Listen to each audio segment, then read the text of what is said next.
Good afternoon. My name is Angad. The first monologue that I'm going to perform is taken from The Death of a Salesman by Arthur Miller. In this scene, Biff confronts his father Willie about not having a job. He comes clean with all the choices he has made in his life to this point. He blames his father for filling him with ideas and dreams. On his last straw, he closes his speech by saying that he is unable to continue his search for fame and admiration.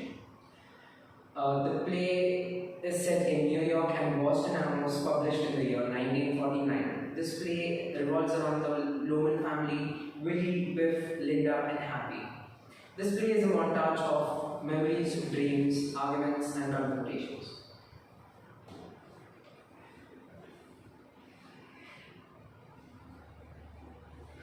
Now hear this with me.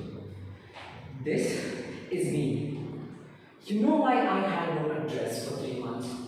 I stole a suit in Kansas City and I was jailed. I stole myself out of every good job since high school and I never got anywhere because you blew me so full of hot air I could never stand taking orders from anybody. That's whose fault it is, and it's goddamn time you heard that. I had to be boss big shot in 2 weeks and I'm through with it, really. I ran down 11 flats with a pen in my hand and suddenly I stopped. You hear this? I stopped in the middle of the building. Do you hear this?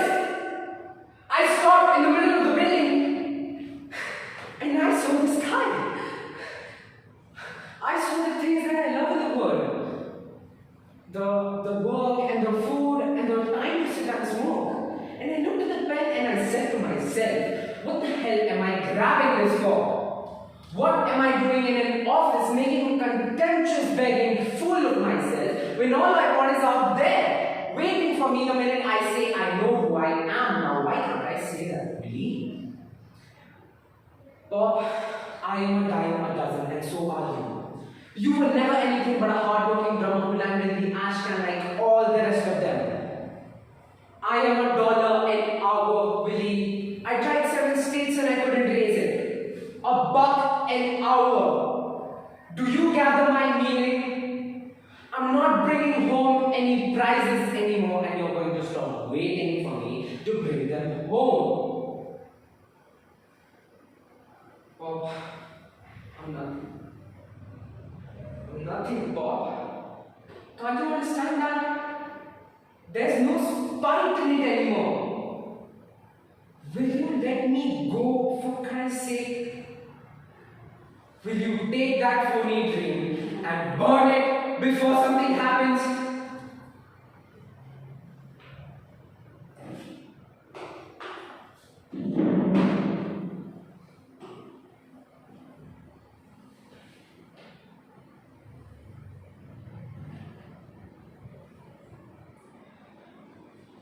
The second piece that I'm going to perform is taken from The Canterville Ghost, written by Oscar Wilde. In this scene, the Canterville Ghost reveals his plans to terrify Professor Otis and his family. The play is an illustration to the same, and the ghost keeps forgetting key details to the plan and tries to remind himself of what he just said in humorous fashion. The play is set in the late 19th century in the Canterville Chase Mansion with Gothic architecture and stained glass windows and all the archetypes required in the making of a great horror. It contrasts from the first monologue in character, emotion, and era.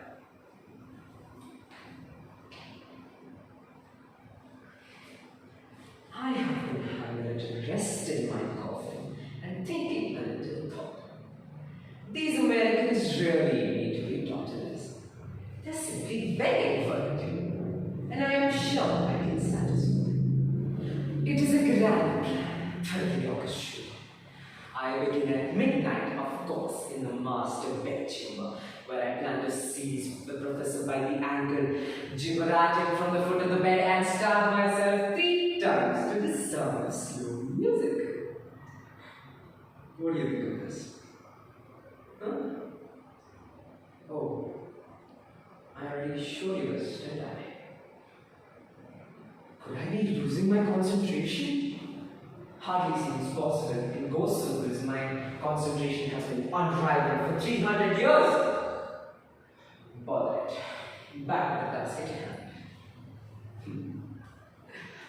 Alright. Having Professor Otis reduced to a trembling jelly, I shall place a clammy hand on Mrs. Otis's forehead and hiss into the professor's ears the awful details of the day she shall die.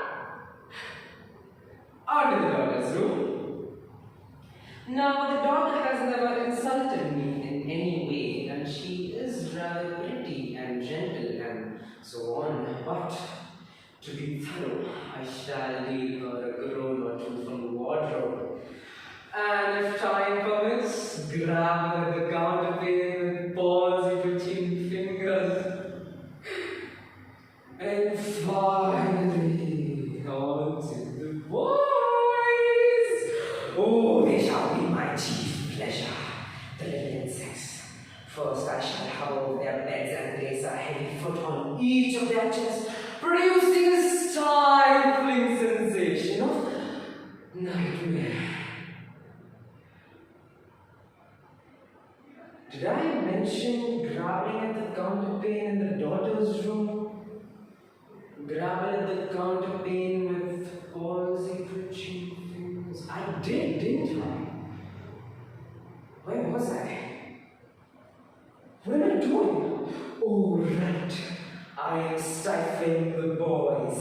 Then standing between their beds in the form of a green, icy, cold corpse till they come fully awake and paralyzed with fear. I shall, as my final sensation, throw off my binding sheet and crawl around the room with bleached white bones and one rolling eyeball in the character of Dumb Daniel. Oh, this was nice. Any questions?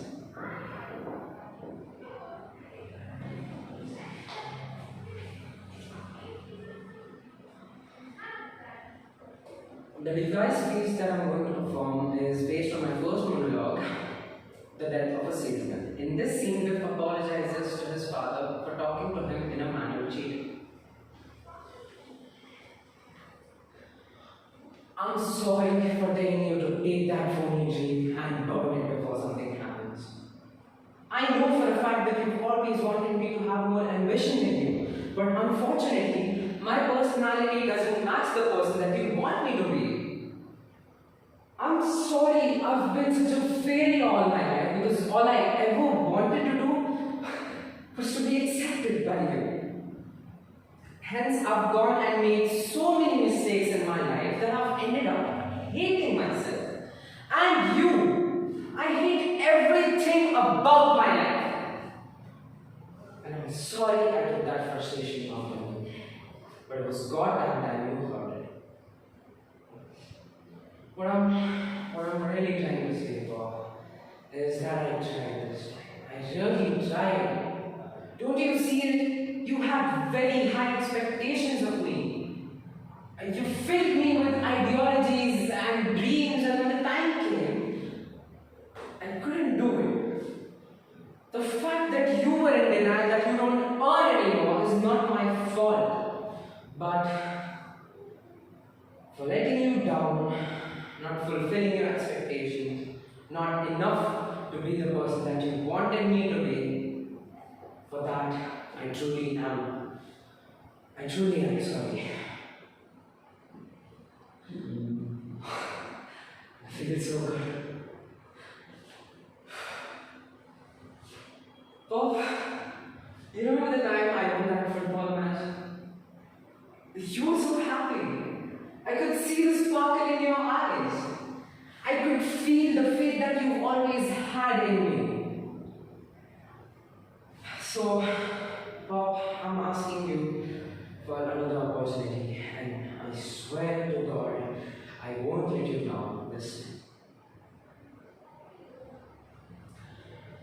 The improvised scene that I'm going to perform is based on the second situation in which my character has to conduct an interview.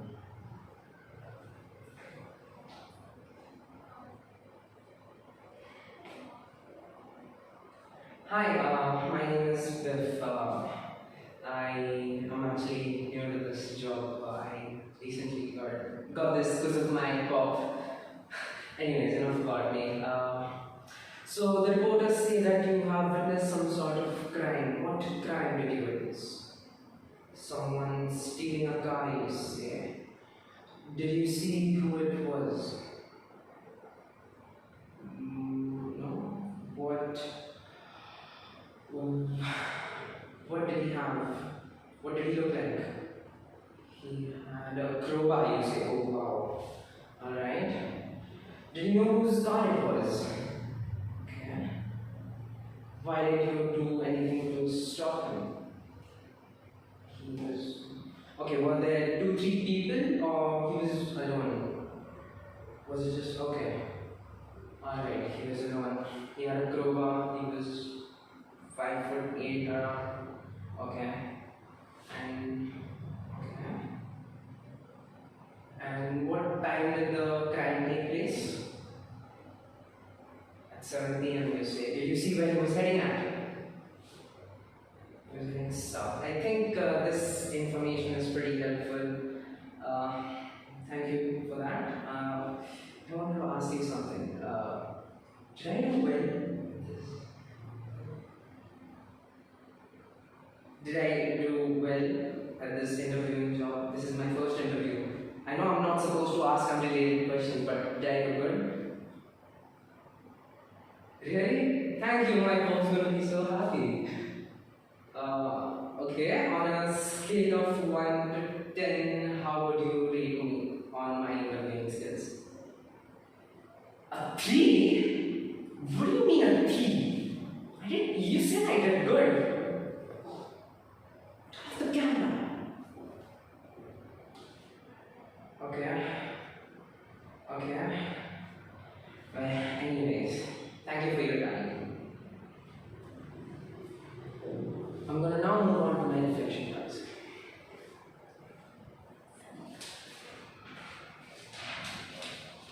How successful do you think your performances were? What went well? Firstly, I think all my performances went well, and the first monologue, The Death of a Salesman, it is a very emotional scene for Biff, and I think I got into the character very well and displayed those emotions where he was frustrated, angry, and very open and clear to his father. The second monologue, The Canterville Ghost. The funny thing about Canterville Ghost is he doesn't realize he's being funny. What he thinks he's being scary to the audience, but what he is funny, and I was able to portray that really well. The devised speech. Okay, so I took this situation out of the play, and I took this opportunity to develop Biff's character a bit because in the end of the play, Biff says that Willie was the wrong kind of person. He had the wrong kind of dreams. The man didn't know who he was. So I took this opportunity to develop his character a bit and be apologetic to his father. The improvised scene. I chose Biff for this as well because he has been a failure all his life and he just gets a new job and he's unsure about himself if he does well or not. Question number 3. How did you employ your voice or body to show key moments or dramatic development in one of your pieces? The Death of a Salesman. Biff starts talking to his father very calmly in the start, and Willie doesn't show any interest, and then Biff starts talking very loudly and angrily, in a contempt manner towards his father. In the end of the scene, he gets down on his knees and gets very emotional in a shaky voice and cries. Also, this was the first time where he gathered all his courage and talked to his father very clearly and openly. Question number 4. What happens either before or after one of the extracts from a piece you perform? The Death of a Salesman, after Biff says to let go of the 4D dream to his father, Willie gets in a conversation with his elder brother, who is a hallucination, and takes his car and eventually ends up crashing it. Because what I think, after listening to Biff's outburst, he didn't really feel that he had any sort of purpose or a reason to live for, so he takes his car and eventually ends up in crashing. There's also a funeral held for Willie, but nobody attends it because he didn't really care for anybody else, or nobody really cared about him either. And the funeral scene, Happy, the son, holds on to his father's shallow dream of becoming number one man. Willie keeps saying that Willie didn't know what kind of a person he was. He had the wrong kind of dreams. Linda, Willie's wife, said that she didn't really understand why Willie did